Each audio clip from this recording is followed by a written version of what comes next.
usar, tío.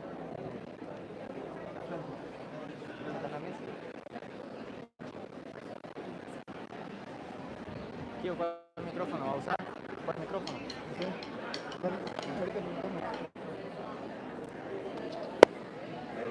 micrófono? Este puede ser para... El tamaño está bueno. Joan, pregunta. Está bueno. Este está bien. ¿El micrófono del padre va a ser este o el mismo del de ahora? El de ahora. Vamos a ubicar el micrófono, por favor.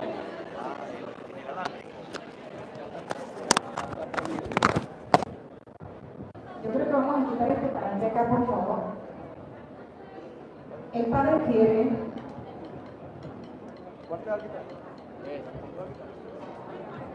El padre quiere que grabemos nuevamente el guaro guaro, porque ahora no puedo grabar, no se vale.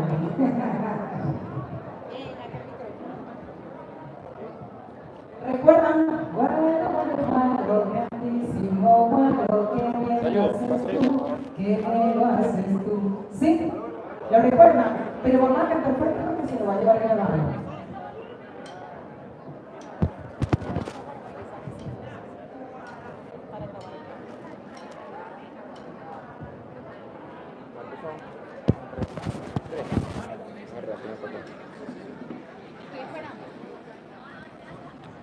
Y eso bota el volumen por aquí. Padre, hay alguien por acá que se llama Diego Angelis, que hace sus prédicas, como usted, en hogares y en familias. Hay una persona que hace sus prédicas en hogares al estilo del Padre Toro. Él se llama Diego, se encuentra por acá, que quiere conocerle a Angelvis, y él también está en esa lucha y en esa batalla de prédica. Un fuerte aplauso para Angelvis. Mucha gente lo conoce dentro de la arquidiócesis de Barquisimeto, junto a Pedro Jiménez también. Son dos chicos que son fuertes allí en las prédicas. Bueno, ahora sí vamos a grabar a la cuenta de 3 y tomamos el tono. Guaro, guaro, guaro. 1, 2 y 3. Para el padre Luis Toro. Guaro, guaro, guaro, grandísimo guaro, qué bien lo haces tú, qué bien lo haces tú. Nuevamente. Guaro, guaro, guaro, grandísimo guaro, qué bien lo haces tú, qué bien lo haces tú. Con las palmas. Guaro, guaro, guaro, grandísimo guaro, qué bien lo haces tú, qué bien lo haces tú. Guaro, guaro, guaro, grandísimo guaro, qué bien lo haces tú, qué bien lo haces tú. Náguara, Amundo Barquisimeto. Un fuerte aplauso para el padre. Le damos el pase. Vamos a permitir a las personas para que continúe con la segunda parte del ciclo de preguntas y respuestas. Sí. Vamos a comenzar pues en el nombre del Padre y del Hijo y del Espíritu Santo. Amén. Soberano y eterno Dios, gracias porque nos reúne en torno a ti para escuchar tu palabra. Tú estás presente como lo has prometido. Donde hayan 2 o más congregados en mi nombre, allí estaré en medio de ellos. Gracias. Te suplicamos que tu Santo Espíritu obre en cada uno de nosotros para que podamos gustar tu palabra. Gloria al Padre y al Hijo y al Espíritu Santo. En el nombre del Padre, del Hijo y del Espíritu Santo. Amén. Bueno, si hay algún hermano que no sea de la Iglesia Católica, está presente en medio de nosotros, quiere hacer una pregunta, tiene una interrogante, este es el momento para que el hermano que no sea de la Iglesia Católica participe, porque aquí no es solamente para los católicos, también para los hermanos separados. Ellos también tienen su interrogante, su pregunta, y les podemos escuchar. Puede argumentar su pregunta y lanzar la pregunta. Con mucho gusto se lo responderemos con la palabra de Dios. ¿Hay algún hermano separado que quiera preguntar? ¿Algún católico? Ahora sí, vamos a darle la oportunidad al católico, pues. ¿Algún católico que quiera preguntar puede acercarse aquí a la tarima para que hagan la pregunta? Si hay 2 o 3, venga, aquí, hagan la colita aquí. Ahí pueden hacer la colita, aquí viene la señora primero y después el señor. Primero la señora y después el señor. Espere usted ahí. Deje pasar la señora allí, por favor. Vamos a escuchar. Si hay otra persona que quiera preguntar, tiene que ir allá a hacer la cola allá. Buenas noches, padre. Estamos conversando sobre la sana doctrina. Y una cosa que nos ha llamado poderosamente la atención en el Ministerio de Intercesión es que ha llegado mucha gente con el yoga cristiano. Entonces, esas sanas doctrinas que han estado pululando en nuestra arquidiócesis y en otras arquidiócesis, e incluso en el mundo, sí queríamos la respuesta apologética para ese tipo de creencias. El Evangelio de San Mateo, cuando Jesús nos enseña a orar, en el capítulo 6, versículo 5 por allí, Jesucristo dice, cuando vaya a orar, entra en tu cuarto, cierra la puerta y habla con tu Padre en lo secreto. 6:5 creo que es. Y cuando ores, no sea como los hipócritas, porque ellos aman el orar en pie en la sinagoga y en las esquinas de las calles, para ser vistos de los hombres. De cierto os digo que ya tienen su recompensa. Mas tú, cuando ores, entra en tu aposento. Esto significa concéntrate, entra en tu aposento, significa que tú debes tratar de, lo que decía la santa, controlar la loca de la casa y meterse en lo más profundo de su ser. Pero sigue, ahí no termina. Y cerrada la puerta, No permita que nada ni nadie te distraiga. ora a tu Padre que está en secreto. Esa es la diferencia del yoga a la oración. El yoga va dirigido, entra en tu cuarto, en tu aposento, cierra la puerta y encuéntrate con tu yo, que es Dios. Tú mismo eres Dios. Error, X. Mientras que la oración entra en tu cuarto, cierra la puerta y no te vas a encontrar con tu yo, que es Dios, sino con el tú, el Padre que conoce los secretos. Esa es la diferencia entre el yoga y la oración. Ahora, que voy a decir que una persona a lo mejor utiliza algunos pasos del yoga, los primeros pasos, eso podría ser posible si es verdad, pero el problema es que hay mucho engaño. Entonces lo mejor, deje a un lado la yoga y haga la oración que Jesús nos enseñó, que la oración que Jesús nos enseñó va a llevar los pasos del yoga. Entonces no necesita hacer yoga, necesita es hacer oración. El yoga es lo mismo que la oración, pero el final es encontrarse con el yo, que no es Dios, sino la misma persona que se considera Dios. Y la oración es encontrarse con el tú, que es Dios. Lo mejor sería tener claras las ideas. Hablemos el idioma de la iglesia, el idioma de la Biblia. Vamos a orar, vamos a concentrarnos, vamos a relajarnos, vamos a tratar de respirar profundo, lentamente, vamos a tratar de quitar todo lo que está en la mente, poner la mente en neutro, en blanco, y dejemos el encontrarnos con Dios, que Él nos mire, ahí sí. Pero hay una confusión al llamarlo yoga cristiano. Mejor llamémoslo oración y utilizamos, si tenemos que utilizar algunas cosas que utilizan el yoga, por ejemplo, a lo mejor un lugar donde está la naturaleza, ruido de los pájaros y todo eso, bueno, espectacular, pero que lleve a la oración y que nos identifique como cristianos. Otra preguntita, pues. Buenas noches, padre. Padre, dos preguntitas. La primera es, yo participo en la iglesia como catequista y estuvimos hablando sobre la creación y hubo como un cruce de palabras porque se dice que primero fue Adán y Eva, Eva tuvo a Abel, Caín mata a Abel, entonces se dice que entre nosotros pues, estábamos debatiendo que Dios permitió el incesto, o sea, que de allí fue que, porque Dios dijo que se multiplicara. Yo quisiera que usted nos aclarara ese punto, cómo fue la multiplicación, cómo se reprodujo las personas en el mundo, si fue entre Adán y Eva y sus hijos, y bueno.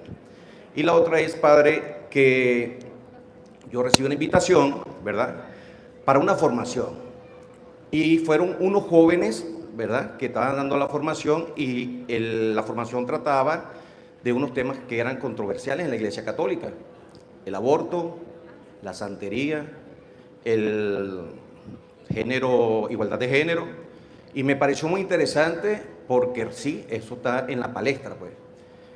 Pero lo que a mí me llamó mucho la atención es que este grupo de jóvenes estaban enseñando todo lo contrario de lo que enseña la Iglesia Católica. Ellos dicen que el aborto es permitido por Dios, porque Dios nos dio a nosotros el libre albedrío. Entonces, que nosotros como personas tenemos que darle seguimiento y acompañamiento a la muchacha, a la persona, porque Dios le dio libre albedrío y lo que ella decida se respeta, que debemos respetarla. Y sucesivamente, con la santería igualmente digo que eso es, son ritos, que son tradiciones, como la iglesia también tiene ritos, o sea, y la formación fue caminando de esa manera que era totalmente lo contrario de lo que la predica el Evangelio de Cristo. Entonces yo quisiera que usted nos hablara también sobre eso. Comencemos por la segunda. La doctrina de la iglesia es la misma doctrina de Cristo, es lo que está en la Biblia. No matarás, cualquier persona lo entiende. El que quiera poner otra cosa, pues lo pone y está el libre albedrío. El libre albedrío existe, pero no quiere decir que yo tenga que apoyar el pecado. Yo tengo que apoyar a la persona que ha pecado. Si la mujer abortó, yo no puedo agarrar y meterle un tiro, o que se muere y no le tiendo la mano, hay que ayudarle. Pero la primera ayuda es decirle que eso es pecado. Si digo que eso no es pecado, ya estoy fuera de la doctrina de Cristo. Es pecado. Los santeros y babalaos, es pecado. Decir que no es pecado es estar en contra de la doctrina de Cristo, y ya la persona tiene que decidir: ¿enseña la doctrina de Cristo o enseña lo que a él le da la gana? Así de sencillo. Pero es cultura. Sí, es verdad, en unas partes de cultura, pero no toda cultura es buena. Yo conocí una cultura donde la persona enferma la mataban y se la comían. Eso es cultura. Pero eso no es el Evangelio. Ahora, ¿cuál es la tarea del cristiano? Evangelizar la cultura. Eso es lo que hicieron los apóstoles, evangelizaron la cultura, porque la cultura estaba mundanizada y hay que evangelizarla. No es contaminarme. Por eso Jesucristo, cuando mandó a los apóstoles, mandó a evangelizar: vaya y prediquen el evangelio a toda criatura.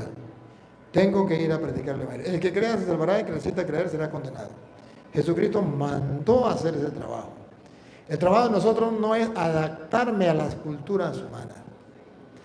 El trabajo de nosotros es evangelizar las culturas y decirle a la gente: esa es su cultura. Pero eso no es correcto. Por esto y por esto. Y ayudarle a salir de ahí. Eso se llama evangelizar. Lo contrario sería simplemente adaptarme a lo que la gente quiera hacer y no creer en el Evangelio. Necesito creer. Por eso, cuando Jesucristo habla en Marcos 1.15, el Evangelio de San Marcos 1.15 Para Jesucristo, ¿qué es la conversión? Para los protestantes la conversión es dejar de tomar licor. Para los protestantes la conversión es dejar de tener imágenes. Para los protestantes la conversión es dejar de bailar. Para Jesucristo la conversión es otra cosa. Escuche. Diciendo, el tiempo se ha cumplido y el reino de Dios se ha acercado. Arrepentíos y creed en el Evangelio. La conversión es creer en el Evangelio. Esa es la conversión. Arrepentíos y creer en el Evangelio. Conviértanse. ¿Se acuerda que cuando le ponen la ceniza antes decía, recuerda que eres polvo y al polvo volverás? Ahora que le dicen, conviértate y crea en el Evangelio. Esa persona le falta la conversión. No cree en el Evangelio. Y para Jesucristo la conversión está creer en el Evangelio. Porque cuando usted cree en el Evangelio es capaz de dejar cualquier pecado. Cuando no cree en el Evangelio, simplemente va donde va Vicente, para allá donde va la gente. Pero sí es un pecado el aborto, es un pecado la ideología de género, es un pecado estas culturas diabólicas, santeros y babalaos, brujería, todo eso es pecado, no deja de serlo. Y Jesucristo vino por los pecadores, vino para que se arrepienta. Hay más alegría en el cielo por un pecador que se arrepiente, que se convierte. No dice, hay más alegría por un pecador que por 99 justos, no. Por un pecador, pero siempre y cuando se convierta, se arrepienta. Y en cuanto que si Dios, según la Biblia, Dios permitió el incesto, según la Biblia, Dios permitió el incesto. Eso no se puede negar. Dios lo permitió en ocasiones. Porque recuerde que el pueblo estaba aprendiendo, el pueblo no conocía de Dios, el pueblo venía del paganismo y el pueblo, a medida que va creciendo en la fe, va conociendo al Señor y va purificándose hasta llegar a nosotros con la doctrina que tenemos, que es la de Cristo. Eso se permitió. Ahora, el cómo se multiplicó, la Biblia lo presenta, que se llama la historia de la salvación, cómo Dios creó al hombre y creó a la mujer, y cómo Dios de allí, haciendo el hombre y la mujer del barro, hizo que se extendiera por toda la tierra. Como es la historia, algunas personas piensan que tiene que ser la historia como la historia de Simón Bolívar, o como la historia de Martín Lutero, historia. La Biblia es historia, pero no es historia como la de Simón Bolívar, como la de... La historia de cómo Dios está, desde antes de crear al hombre, juega un papel muy importante en la humanidad. Crea el mundo, crea al hombre, y todo depende de él, y todo lo que está en la Biblia es la historia de la salvación, cómo Dios actuó en el hombre desde el comienzo. Y allí va mostrando a la manera humana, que la gente entienda cómo es que Dios ha estado al lado del hombre, cómo el hombre ha caído, cómo Dios lo ha levantado, cómo Dios lo ha perdonado. Y esa es la historia de la salvación, comenzando con Adán y Eva. Entonces, no se trata simplemente de decir, Adán fue una persona como tal, una sola persona como tal, Eva una sola persona como tal, o no. Se trata de que sea la historia de la salvación y yo tengo que aceptarla, yo tengo que creerla, porque de ahí viene la fe de que no venimos del mono, que no venimos de una bacteria, sino que venimos de Dios. De ahí viene la fe de que usted y yo somos barro, y al barro, al polvo, tenemos que volver. Toda esa historia está ahí en ese relato. Entonces ese relato es historia de la salvación, pero no es una historia como la historia de cualquier ser humano. Gracias, padre. Una hermana separada. Hay una hermana separada de otra iglesia. Le damos un aplauso a la hermana.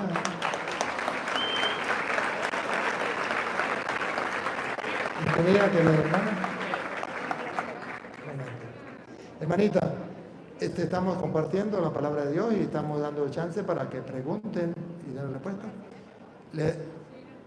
Aquí, mire, de medio lado, no, de medio lado aquí, ahí para que la cámara vea. La idea es compartir. Usted puede hacer su pregunta, yo con todo el gusto, si puedo se la respondo, y si no puedo, pues le digo no tengo respuesta. ¿Sí? Usted puede incluso argumentar su pregunta, porque esto, si nosotros, por ejemplo, nosotros creemos esto y esto, entonces yo le puedo dar una respuesta.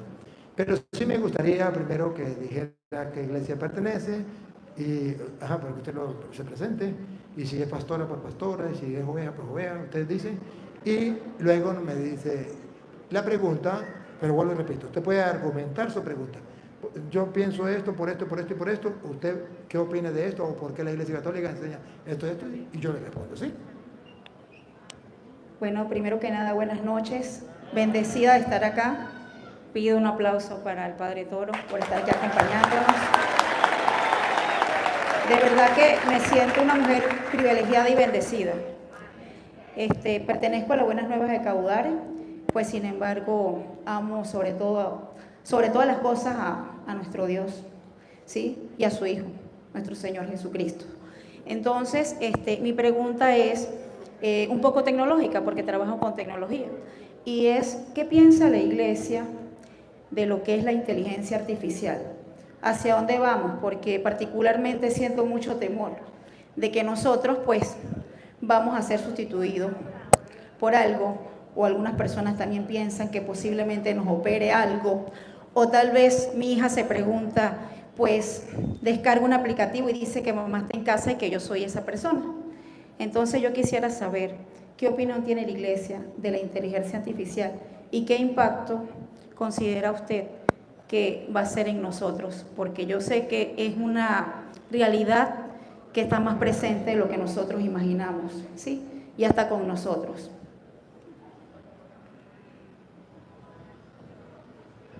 Es un gran problema. Parece un avance muy grande, y lo es. Pero creo que vamos llegando a la Torre de Babel. A la Torre de Babel de nuevo. Cuando queremos quitarle el puesto a Dios y queremos ser como Dios. Y de ahí vino el problema de la confusión de las lenguas. Creo que a nivel de tecnología estamos llegando a la Torre de Babel. Cuando estamos tirando a Dios a la basura y nos estamos creyendo dioses, y nos vamos a estrellar. Es una amenaza. Es una amenaza para el ser humano porque se le da toda la cabida y el ser humano está apostando a ser Dios. Está apostando a quitarle el puesto a Dios. Y en realidad lo que busca con la inteligencia artificial es crear, ser creadores, dar vida, ser dioses. Y eso el ser humano no lo puede hacer, eso le pertenece solamente a Dios. Pero cuando él usa la inteligencia que Dios le ha dado para quitarle el puesto a Dios, está escrito en la palabra de Dios, y le puse el ejemplo de la Torre de Babel, siempre se estrella y le va mal. Y en esto también se va a estrellar con la inteligencia artificial si no sabe encauzar esa inteligencia artificial, si no se sabe usar. Porque si se sabe usar, es bueno. Pero tenemos la amenaza del nuevo orden mundial. Y el nuevo orden mundial es, antes obedecíamos a Dios, observábamos el orden que Dios había establecido. Ahora quitemos a Dios y nosotros ponemos un nuevo orden, y eso se llama nuevo orden mundial. Y es lo que se llama la Agenda 2030, que se busca sacar a Dios de todos los hogares, de todos los liceos, de las universidades, de todos los países, y hacer que el hombre crea en el hombre y no crea en Dios. Han avanzado bastante, se han metido en todos los países, incluso las ideologías, las muertes, las guerras y todas estas cosas es precisamente movido por esa gente que tiene mucho dinero y quiere imponerse en el mundo. Es una amenaza, es la autodestrucción del ser humano que va camino hacia allá por quitar a Dios.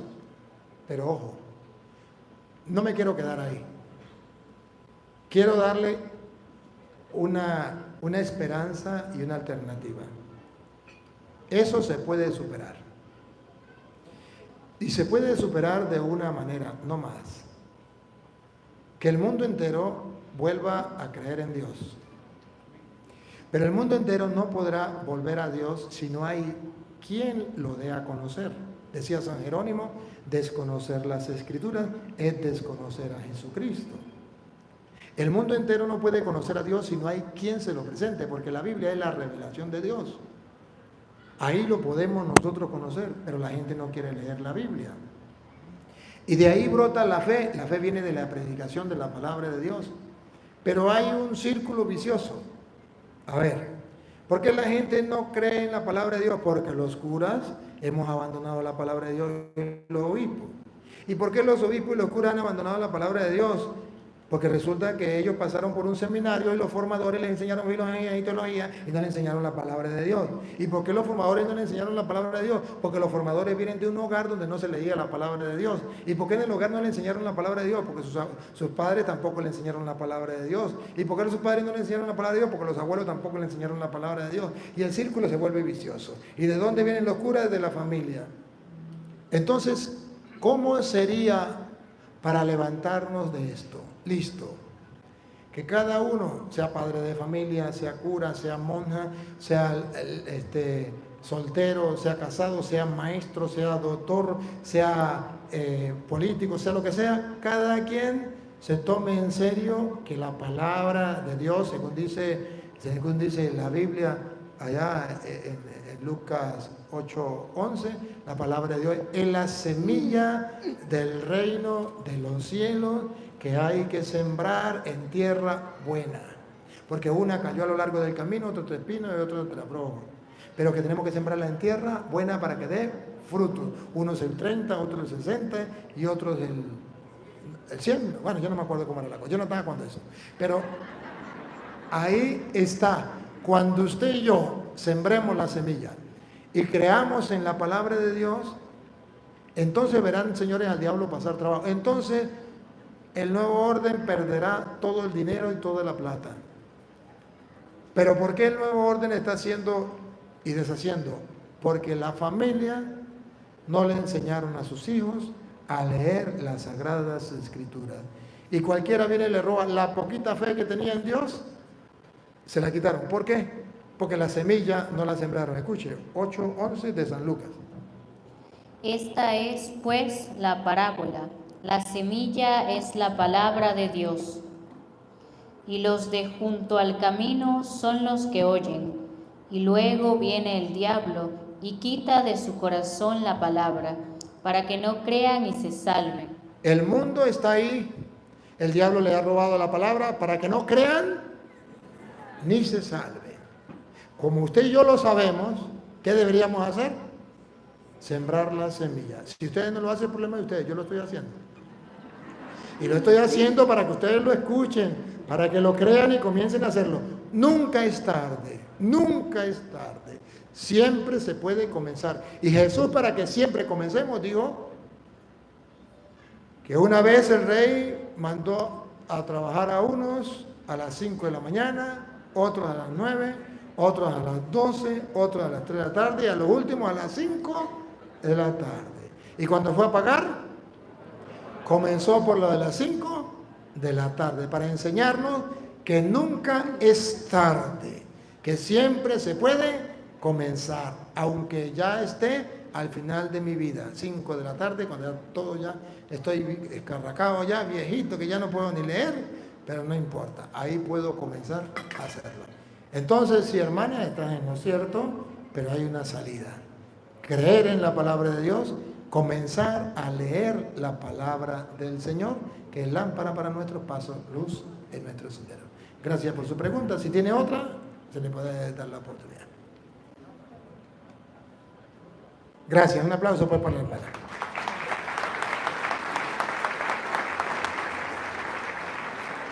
¿Ah? ¿Se acabó? ¿El tiempo? Ah, bueno. ¿Se acabó el tiempo? Se acabó el tiempo. ¿Ah? No, ya, yo no soy el que estoy dirigiendo, los que están dirigiendo no. Vamos a pedirle a Dios que le bendiga. No, todavía no. Ponga de pie para darle gracias a Dios por esta oportunidad, porque todavía continuamos. Es una noche de gracia y de bendición. Y Dios nos ha bendecido a través de su palabra, pero también a través de la oración y muchas cosas que nos quedan, porque lo que nos queda es gozarnos en el Señor. A eso hemos venido, a gozarnos en el Señor. Ciertamente ustedes están muy gozosos porque están compartiendo la palabra de Dios. Y luego viene algunas oraciones, algunos cantos, y eso también es alabar y bendecir al Señor. Y en eso también nos gozamos. Padre omnipotente, te doy gracias por esta bella oportunidad que me brindas de compartir con mis hermanos. La semilla ha sido sembrada. Hazla tú crecer. Y que en esta noche de gracias, Señor, cada uno al final, al terminar esta actividad, pueda ir a su casa disfrutando de los gozos espirituales que tú nos das, según sea su fe, porque está escrito que te suceda como has creído, y esto significa que según la fe de cada uno podemos disfrutar los gozos espirituales. A ti sea la gloria, el honor, el poder, la adoración por los siglos de los siglos. Amén. En el nombre del Padre, del Hijo y del Espíritu Santo. Amén. Muchísimas gracias. Un fuerte aplauso para